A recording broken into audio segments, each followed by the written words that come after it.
नमस्ते, मी स्नेहल दर्पणकर. एसपी9 मराठीमध्ये आपलं पुन्हा एकदा स्वागत. तर पाहुयात आजची विशेष बातमी. महाराष्ट्राचे राज्यपाल जिष्णुदेव वर्मा यांच्या प्रमुख उपस्थितीत आज महाराष्ट्र लोकभवन येथे सिक्कीम व गोवा राज्य स्थापना दिवस विविध सांस्कृतिक कार्यक्रमांच्या माध्यमातून उत्साहात साजरा करण्यात आला.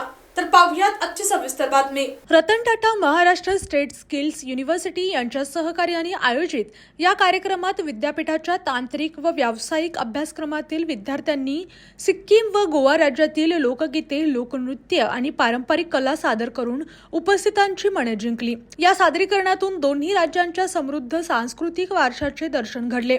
यावेळी बोलताना राज्यपाल जिष्णुदेव वर्मा यांनी विविध राज्यांचे स्थापना दिवस साजरे केल्यामुळे त्या राज्याच्या संस्कृती, परंपरा आणि वैशिष्ट्यांची ओळख देशभरातील नागरिकांना होते.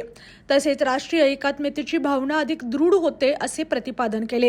कार्यक्रमाला विद्यापीठाच्या कुलगुरू डॉक्टर अपूर्वा पालकर, राज्यपालांचे सहसचिव एस रामामूर्ती, परिवार प्रबंधक डॉक्टर निशिकांत देशपांडे तसेच शिक्षण व व्यावसायिक कारणांसाठी मुंबईत स्थायिक झालेल्या सिक्कीम राज्यातील नागरिकांची उपस्थिती होती. या सांस्कृतिक कार्यक्रमांमुळे सिक्कीम आणि गोवा राज्याच्या कला, संस्कृती व परंपरांचा परिचय उपस्थितांना झाला असून राष्ट्रीय एकात्मतेचा संदेशही प्रभावीपणे देण्यात आला. जिल्ह्यातील, राज्यातील व राष्ट्रीय स्तरावरील ताज्या बातम्या पाहण्यासाठी पाहत रहा एसपी9 मराठी न्यूज चॅनेल.